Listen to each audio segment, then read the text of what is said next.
नमस्कार, बहुत बहुत स्वागत आपका हमारे आज के इस कार्यक्रम में। बच्चों, आज कक्षा 10वीं के लिए हम प्रस्तुत करेंगे आपके समक्ष विषयांश व्रत और व्रत की स्पर्श रेखा। इसके संबंध में चर्चा करेंगे हमारे विषय के विशेषज्ञ श्री संजय झा जी। लेकिन उससे पहले बच्चों, एक छोटी सी बात। एक समय की बात है, एक राजा ने एक आदेश निकाला। बड़ा अजीब सा आदेश था। उसने कहा कि हमारे जो ये शहर है पूरा, इसके बीच में एक कुआं है। उस कुएं में रात को हर एक व्यक्ति 1 लोटा दूध डालेगा। लोगों ने आदेश सुना, क्योंकि राजा का आदेश था, इसलिए पालन तो करना ही था। रात हुई, रात को एक व्यक्ति ने ये सोचा कि यदि सभी लोग उसमें दूध डालेंगे तो मैं अकेला यदि उसमें 1 लोटा पानी डाल दूं तो क्या फ़र्क पड़ेगा। दूसरे व्यक्ति ने सोचा कि बाकी लोग तो सब दूध डालेंगे, मैं अकेला यदि 1 लोटा पानी डाल दूं तो क्या फ़र्क पड़ेगा। इस तरह क्या हुआ, हर व्यक्ति ने यही सोचा। और जब सुबह राजा ने आकर देखा तो उस कुएं में केवल पानी था, दूध किसी ने भी नहीं डाला था। तो बच्चों, इस कहानी का जो उद्देश्य है वो ये है कि हमें स्वयं अपना सुधार करना चाहिए। हमें दूसरों के भरोसे नहीं रहना चाहिए कि वे कर देंगे, अकेले हम नहीं करेंगे तो क्या फ़र्क पड़ता है। एक एक व्यक्ति से परिवार बनता है और परिवारों से समाज बनता है और समाजों से देश बनता है, देश से ये विश्व बनता है। इसलिए हमें एक जो इकाई है उसमें सुधार करना है, तभी सभी में सुधार संभव हो पाएगा। तो बच्चों, ये तो था आज का प्रेरक प्रसंग। और अब हम आते हैं अपने विषय पर और चर्चा करेंगे संजय जी के साथ व्रत की स्पर्श रेखा पर। नमस्कार छात्रों। आज कक्षा 10 में हम जो पिछली कक्षा थी, हमारी पिछली कक्षा में हमने व्रत के महत्वपूर्ण प्रमेयों को लिया था और उसी क्रम को जारी रखते हुए छात्रों, आज 7.2 प्रश्नावली, उसके कुछ महत्वपूर्ण प्रश्न जो परीक्षा दृष्टि से बहुत महत्वपूर्ण उपयोगी हैं और परीक्षा में आ भी चुके हैं, उनको हम करेंगे पहले और एक उदाहरण लेंगे। और फिर समय बच गया तो हम अगले पाठ वृत्त की स्पर्श रेखा पे पहुंच जाएंगे और उसके महत्वपूर्ण अंशों को लेना हम शुरू कर देंगे छात्रों। सबसे पहले हम देखेंगे इसका जो सबसे महत्वपूर्ण प्रश्न। देखिए, जो पाठ है वो इस तरीके से है। जो सबसे महत्वपूर्ण प्रश्न है छात्रों, जो 7.4 उदाहरण है, उसकी हम थोड़ी सी चर्चा करना चाहेंगे। आप किताब खोल भी लें और किताब में आपको ये प्रश्न दिख भी जाएगा। इस तरीके से आप देखें कि 2 वृत्त एक दूसरे को ए और बी पर प्रतिच्छेद करते हैं और ए सी और ए डी इन वृत्तों के व्यास हैं। सिद्ध कीजिए कि सी, बी और डी समरेख है। छात्रों, सबसे पहले तो जैसा कि हम प्रश्न को पढ़ेंगे और प्रश्न को पढ़ने के बाद इसका चित्र, मतलब इसकी जो रेखा चित्र है वो किस तरीके से बनाएंगे, उस पर हम ध्यान देते हैं। तो सबसे पहले आप इसकी लैंग्वेज पे देखिए, लैंग्वेज कैसे लिखी हुई है, ध्यान देंगे आप। 2 वृत्त मतलब 2 गोले होंगे, एक दूसरे को ए और बी पर प्रतिच्छेद करते हैं। इतनी यदि हम बात करते हैं तो देखिए इसका हम चित्र कैसे बनाएंगे। आप देखें, एक मैंने गोला इस तरीके से बनाया यहाँ पे, और ठीक इसके बगल में एक दूसरा मैंने वृत्त बनाया इस तरीके से। और देखें क्या थी बात, 2 वृत्त हो गई, एक ये वाला वृत्त, दूसरा ये वाला वृत्त। एक दूसरे को ए और बी पर प्रतिच्छेद करते हैं। प्रतिच्छेद करने का मतलब, इसको मैं दूसरी शाही से लिखता हूँ कि आपको समझ में आ जाए। यहाँ पर मैंने ए लिखा और इस जगह पे मैंने यहाँ पे ये बी लिखा, तो हो गया ना। एक और ए और बी पे प्रतिच्छेद करते हैं। ए सी और ए डी इन वृत्तों के व्यास है। इस बात पे ध्यान दीजिए। व्यास का मतलब होता है, व्यास हम किसे कहते हैं, ऐसी रेखा जो केंद्र से होके जाती है उसको हम कहते हैं व्यास कहते हैं। व्यास की बात थी, व्यास किसे कहते हैं, ध्यान दीजिएगा। व्यास के लिए छात्रों सबसे पहले थोड़ा सा दिमाग भी लगाएंगे सवाल को हल करते समय। किस तरीके से, आप देखें, हमको ये सिद्ध करना है कि ये बिंदु सी और बी डी समरेख हैं। समरेख का मतलब होता है इस तरीके से छात्रों, हम पहले निशान लगा लेंगे, यहाँ पे निशान लगा लेंगे और बिंदी बिंदी करके चाहे इसको हम मिला देंगे और एक हम रेखा खींच लेंगे ताकि हमको समझने में आसानी हो जाए। जो सिद्ध करना था, देखिए ये सी लिखा, ये बी बिंदु है, ये डी बिंदु है, तो क्या हो जाएगा, सी बिंदु, बी बिंदु, डी बिंदु समरेख। यदि हमारे बताए हिसाब से आप सवाल करेंगे तो हमको विश्वास है कि सवाल आपका गलत हो ही नहीं सकता है। जैसा मैंने बताया, जिस तरीके से हमने बताया कि आप चित्र बनाएंगे और चित्र में सबसे पहले समरेख बिंदु बना लें।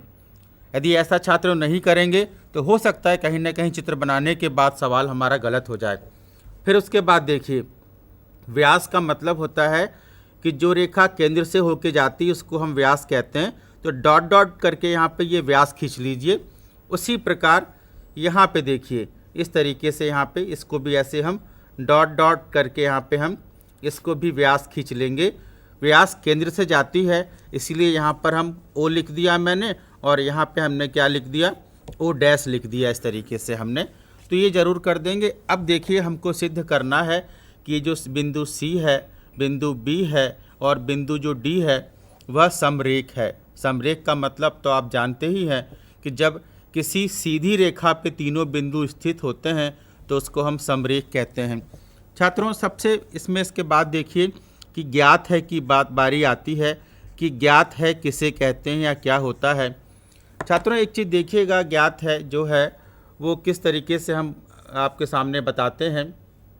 आप देखें कि ज्ञात है हम किसे कहते हैं, मैंने आपको पहले भी बताया हुआ है कि इस प्रश्न में ये जो मैं अंडरलाइन कर रहा हूँ या इसको मैं ब्रैकेट से बता रहा हूँ, ये पूरी शब्द आप यहाँ पे ज्ञात है में लिखेंगे। मैं आपको केवल बता रहा हूँ छात्रों, आप लिखेंगे इस तरीके से। ये जो पूरा अंडरलाइन, दो वृत्त एक दूसरे को ए और बी पर प्रतिच्छेद करते हैं और AC तथा BD इन वृत्तों के व्यास हैं। ये पूरी लाइन की बात मैं कर रहा हूँ। ये पूरी लाइन को आप यहाँ पे ज्ञात है में उतार देंगे।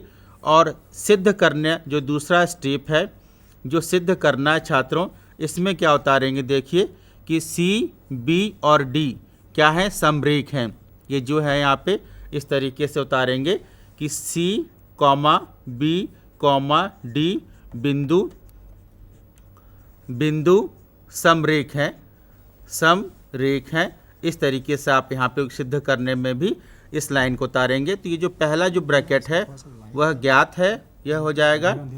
और दूसरा जो है वह दूसरा है ये जो इस तरीके का, यह सिद्ध करने में आप उतार लेंगे तो आपकी बात हो जाएगी और हम सवाल को बिल्कुल सही सिद्ध कर लेंगे।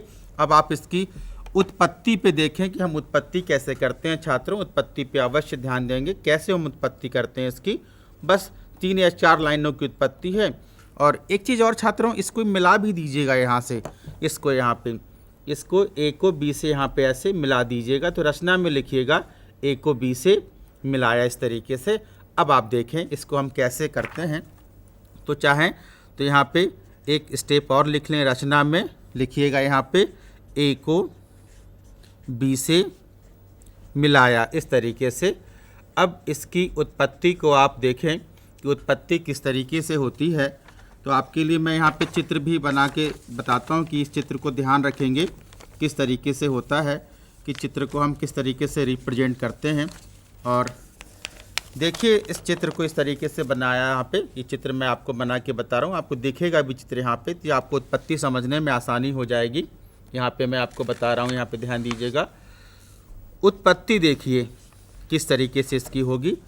छात्रों, जब हमने पहले भी आपको समझाया था, पहले भी हमने आपको बताया था, आप थोड़ा सा ध्यान देंगे कि जैसे कोई वृत्त है, देखिए ये वृत्त बनाया मैंने, और वृत्त में ये आधा वृत्त है, ये व्यास हो गया वृत्त का।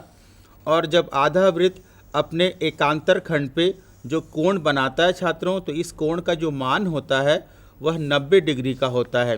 तो जैसे यहाँ पर A है, यहाँ पे C है और यहाँ पे D है, तो मैं कहना चाह रहा हूँ कि ये जो कोण है, इस कोण का जो कुल योग होगा वो कितना होगा, 90 डिग्री होगा।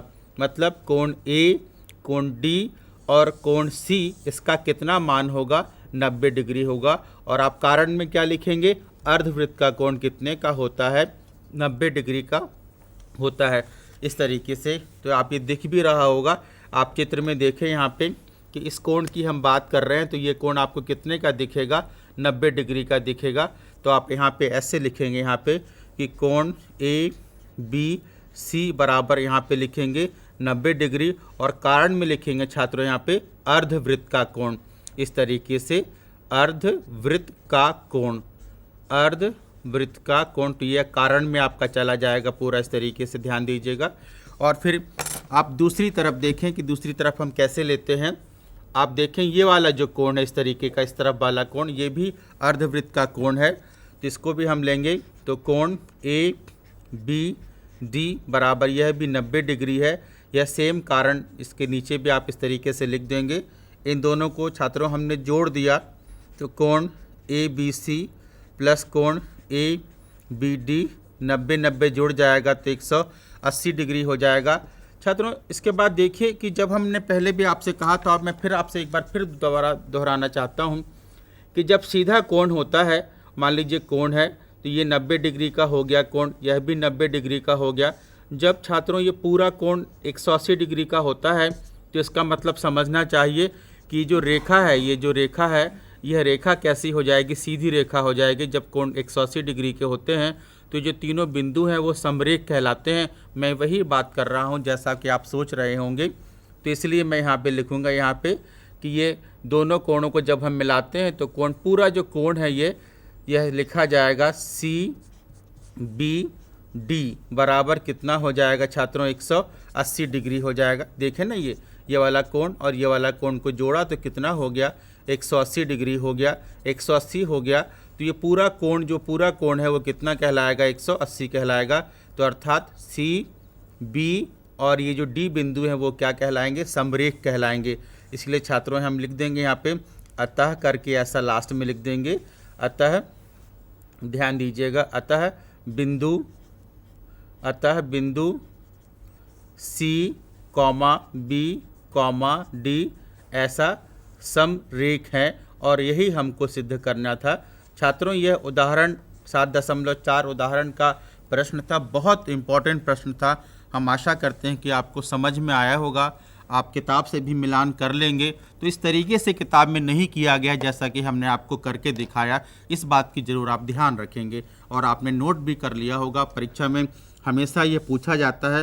और आपको हम छात्रों बता दें कि 2003 के सेट सी में और सेट बी में और 2005 के सेट ए में भी इस तरीके के प्रश्न आ चुके हैं, ये ज़रूर ध्यान रखिएगा छात्रों।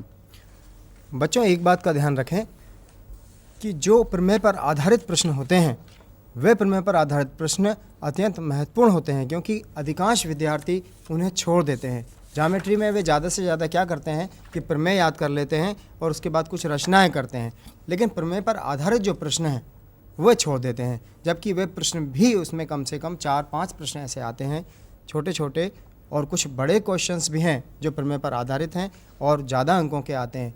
तो इन प्रश्नों को समझना बहुत ज़रूरी है, क्योंकि हमने ज़्यादातर ये देखा है कि कक्षाओं में इनको छोड़ दिया जाता है। इसलिए आपसे ये निवेदन है कि आप विशेष ध्यान दें। सर अभी आपको जो ये क्वेश्चंस बता रहे हैं प्रमेय पर आधारित, उन पर आपको विशेष ध्यान देना है, क्योंकि ये आमतौर से बताए नहीं जाते हैं, और बताए भी जाते हैं तो उतना अच्छी तरह से सर आपको समझा रहे हैं कि आप इस पर अवश्य ध्यान दें और इसे दोहराएं अवश्य। छात्रों जैसा कि सर ने कहा कि चौथा प्रश्न 7.2 प्रश्नावली का मैं लेता हूँ। चौथा प्रश्न छात्रों बहुत इंपॉर्टेंट प्रश्न है। छात्रों जैसा प्रश्न आपको दिख रहा होगा, ABC समबाहु त्रिभुज है। तो पहले तो छात्रों सबसे पहली बात जो सवाल दी रहती है, इसकी शब्दों पे ध्यान दें हम। समबाहु लिखा है, समबाहु का क्या मतलब होता है?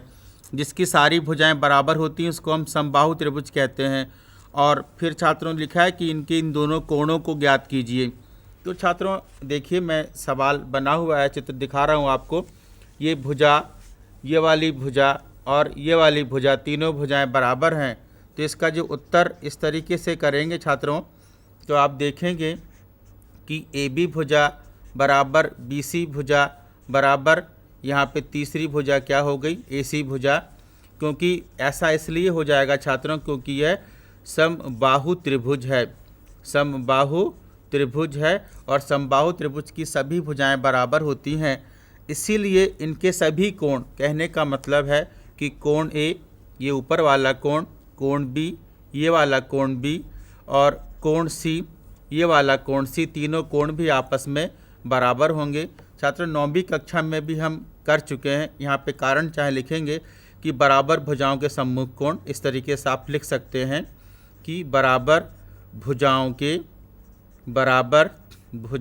के सम्मुख कोण, बराबर भुजाओं के सम्मुख कोण इस तरीके से आप करेंगे तो सभी कोण बराबर होंगे।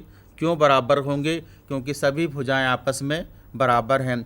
और जब हम देखेंगे छात्रों कि कोण ए प्लस कोण बी प्लस कोण सी कितने का होता है, 60 डिग्री का। और आप ऐसा याद भी रख सकते हैं कि समबाहु त्रिभुज जब होता है तो उसके प्रत्येक कोण का जो मान होता है वह मान कितना होता है, आप समझ गए होंगे छात्रों, 60 डिग्री होता है। और हम बिल्कुल बिना समय गंवाए निकाल सकते हैं कि जो ऊपर वाला कोण है इस कोण का मान कितना हो जाएगा, ये 60 डिग्री हो जाएगा। ये देखिए कितनी आसानी से हमने निकाल दिया कि कोण ए का मान कितना होता है, 60 डिग्री होता है। तो छात्रों इसके बाद जो प्रश्न है देखिए कि पहला जो कोण ज्ञात करना था, ये वाला कोण जो मैं ऐसे लाल घेरे से बना रहा हूँ, कोण बी डी से ज्ञात करना है। बी, ये डी और ये सी ज्ञात करना है। इस कोण को जो निशान में लगा रहा हूँ इस कोण को ज्ञात करना है और दूसरा इस कोण को ज्ञात करना है। छात्रों मैंने एक सप्लीमेंट थ्योरम आपको बता रहा हूँ, आप पहले पढ़ चुके हैं, मैंने आप बता चुके हैं शिक्षक गण किस तरीके से होता है। एक देखिए कैसे बताते हैं इसको। देखिए कि एक ही अवधा के कोण, अवधा का मतलब होता है छात्रों, इस तरीके से मैंने यहाँ पे एक गोला बनाया और गोला बनाने के बाद आप देखें ये बिंदु B है और ये बिंदु यहाँ पे C है, इसको मैंने ऐसे मिला दिया। और अब देखें कि इसी B और C बिंदु से ही छात्रों एक ऊपर कोण बना ये, और यहाँ से ही एक यहाँ पे कोण बना, ये कोण का नाम हो गया D। छात्रों चूँकि ये वो दोनों देखिए इस कहाँ से बन रहे हैं, ये BC चाप से बन रहे हैं, इस जीवा से बन रहे हैं या हम कहें इस चाप से बन रहे हैं। तो एक ही खंड के कोण जो होते हैं वो आपस में बराबर होते हैं। जैसा कि हमने आपसे कहा था, बता रहा हूँ मैं यहाँ पे कि इसको मैंने 60 डिग्री कहा। जब ये 60 डिग्री हो जाएगा तो आप क्या समझते हैं, जब हम कहते हैं कि एक ही अवधा के कोण मतलब कोण ए बराबर कितना हो जाएगा, कोण डी। जब एक ही जगह से मतलब ये BC से ये वाला भी कोण बना है और इसी BC से छात्रों ये वाला भी कोण बना है, तो समझ गए ना कि कोण ए और कोण डी दोनों एक ही चाप से बने हुए हैं, ये एक ही चाप से बने हुए हैं। तो जितना कोण ए का मान होगा उतना ही कोण डी का मान हो जाएगा। तो ए यदि 60 डिग्री है छात्रों तो डी कितना होगा, 60 डिग्री होगा। पर हमें कुछ नियमों का पालन करना पड़ता है, जब हम सवाल हल करते हैं तो हमको दिखाना पड़ता है कि किस तरीके से प्रश्न ये हल होगा। तो इसको करने का जो तरीका है पहले मैंने आपको बताया, अब इसी को देखें हम कैसे करेंगे। आप देखें यहाँ पे ये मैं आपको दिखा रहा हूँ, यहाँ पे जो हमें ज्ञात करना था इस तरीके से हम इसको ज्ञात करके आपको दिखाते हैं।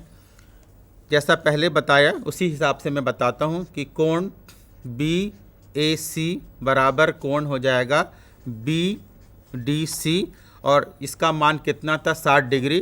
ध्यान दीजिएगा यदि यहाँ पे लिखा है क्योंकि BAC बराबर 60 डिग्री, इसीलिए क्या हो जाएगा, इसीलिए क्योंकि ये दोनों आपस में बराबर हैं और इस कोण का मान कितना है, 60 डिग्री, इसीलिए क्या हो जाएगा छात्रों कि कोण BDC ये भी कितना हो जाएगा, 60 डिग्री। और ये हमारा उत्तर निकल के आ जाता है इस तरीके से।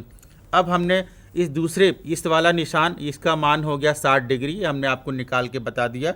अब हमको इस वाले कोण की बात करनी है। तो आप छात्रों देखें कि ये जो कोण है, आप इधर देखें कि ये वाली भुजा, ये वाली भुजा, ये वाली भुजा, चारों जो शीर्ष हैं, ये कोण B, ये वाला E, ये वाला C बिंदु, ये D, ये चारों वृत्त की परिधि पर हैं। परिधि का मतलब हमने आपको पहले भी बताया था कि परिधि हम किससे मतलब इस तरीके से हम क्या कहेंगे, चक्री चतुर्भुज की बात फिर आ गई। देखिए यहाँ पे इस तरीके से चारों बिंदु इसकी परिधि पर हैं। जब परिधि पर हों तो ये आमने सामने जो कोण है इनका जो योगफल होगा वह कितने का होगा, 60 मतलब 180 डिग्री का होगा।